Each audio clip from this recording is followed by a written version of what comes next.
Some claims don't whisper. They arrive fully formed, absolute, and very alarming. Recently, a claim was made on television that Britain is being run by Muslims and is sliding towards the introduction of Sharia law. That's not a small allegation. It implies the quiet loss of democracy, the erosion of law, and a takeover happening without consent. But today I wanted to slow that claim down, not to ridicule it, not to dismiss concern, but to ask a simple question. What evidence would we actually expect to see if this were true? Now, first we have to look what run by would mean. In Britain, power runs through Parliament, courts, and law.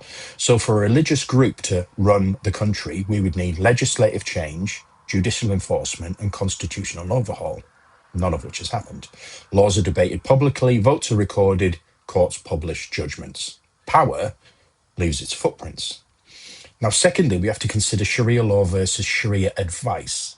Sharia law does not operate as UK law. What exists are voluntary religious councils, which are advisory, but they're not binding.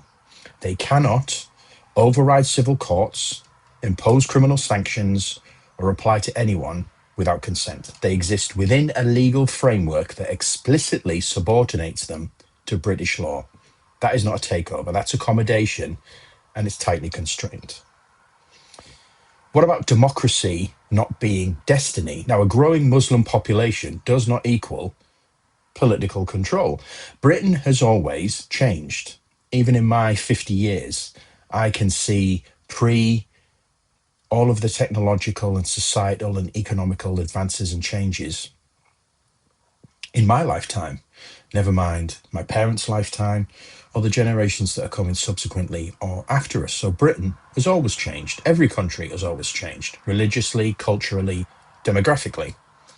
But the rule of law has remained secular and parliamentary through all that time. Diversity does not dismantle democracy.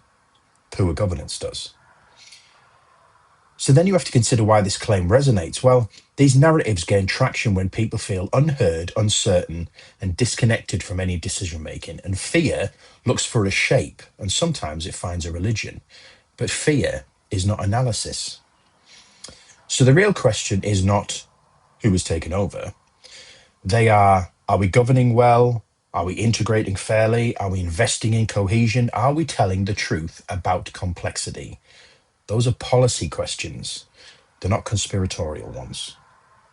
Britain is not sleepwalking into theocracy. It's grappling imperfectly, granted, with change. But change demands clarity, not caricature.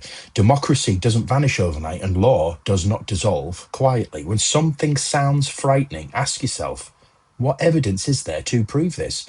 Often, the absence of that evidence tells you everything that you need to know. As always, thank you for listening. Be kind, be curious, but please just take a minute and look carefully at what's often hiding in plain sight.